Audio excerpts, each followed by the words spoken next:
So you know what intervals are, you know what your majors and minors are now, you know what a perfect interval is, but what happens when you just get a random two notes and you have to work out what the interval is? What's the difference between a harmonic and a melodic interval? Those are the questions I'm going to answer in this video. So often, especially if you're doing associated board theory exams, they'll ask for, can you identify the following harmonic interval? And they'll draw maybe a C and a G. Or they might say, can you identify the following melodic interval? And they'll draw a C and a G. You think, what on earth does that mean? Well, a harmonic interval is just when the two notes are stacked right above each other. A melodic interval is part of a melody where the notes are moving from there to there.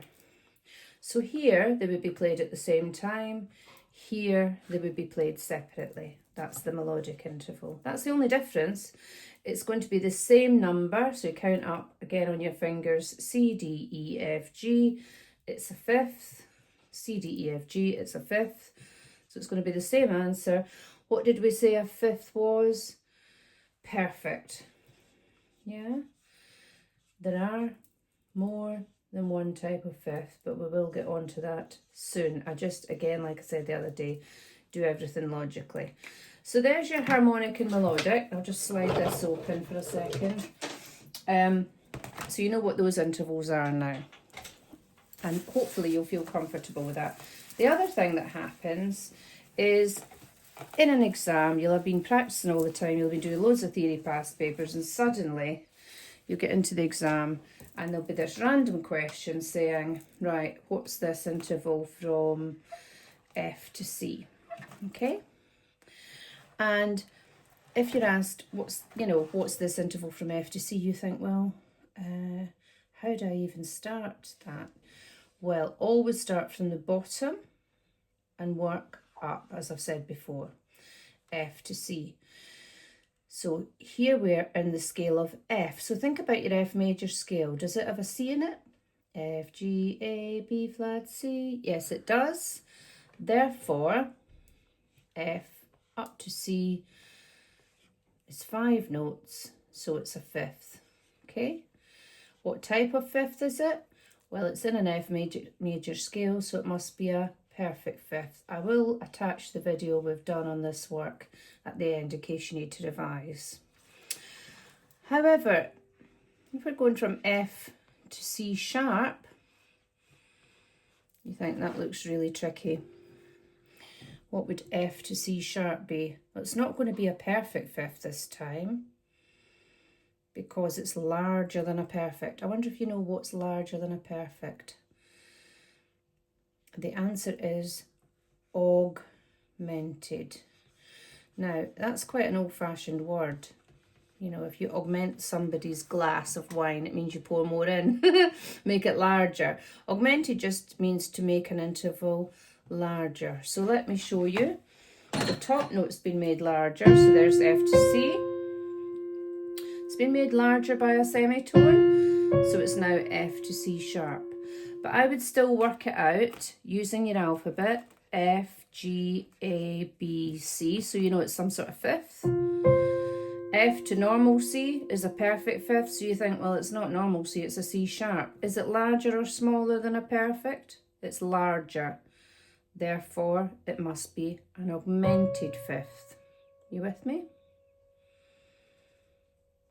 Now, next example I've got is F to C flat, and this is why it's so important for things to be written correctly on MuseScore or any other downloads kind of things, because when people don't know theory, they don't write it properly. So, with that in mind, we're still going F to C, so it's some sort of fifth, yeah, because it's still F, G, A, B, C.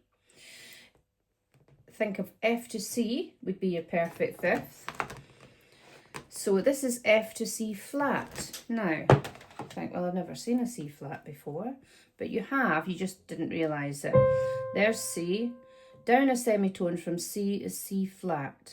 It's the same note as B, but in this case it's not a B, it's a C flat they've written. So we've got to answer it using C flat. So it's a fifth. We know it's not a perfect fifth because it's a semitone less. What is the word that we use for smaller in music? Wonder if you know that. Again, it's quite a long word. This time it's called diminished. Again, diminished means to make smaller in many ways, not just in music. So diminished fifth. And this was, because it was larger, was an augmented fifth. Okay, they were all fifths. One was perfect because it was in the major scale. One was augmented because it was larger. And one was diminished because it was smaller. Now, if you thought, well, that just looks like F to B. Okay, this is what I would have thought as a kid because I never got taught theory properly. I had to do it all by ear. So I've had to learn all of this in order to teach my students properly because there wasn't a huge emphasis on theory back in the old days. So there's your perfect fifth.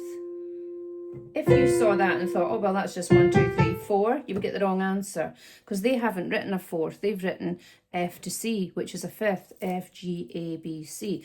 If they had written F to B, F, G, A, B, that would be a fourth. Do you see the difference?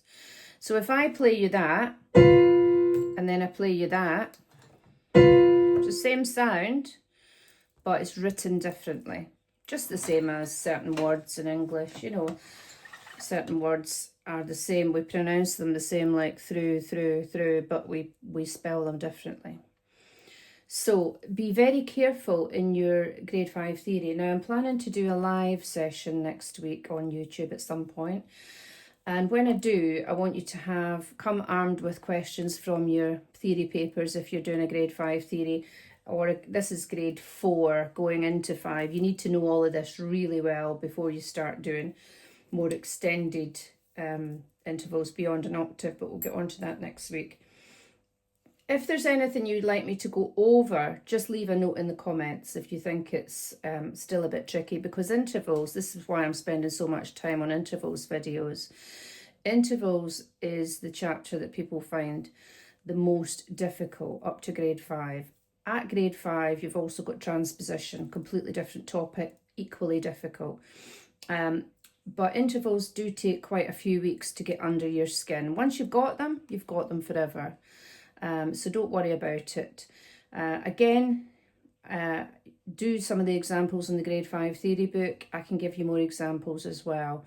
And there's a handy little printable map on our resources page as well, meteortutors.com/resources. So see how you get on with that. Leave comments below. I'd be interested to hear what you think. Okay, thank you. Bye.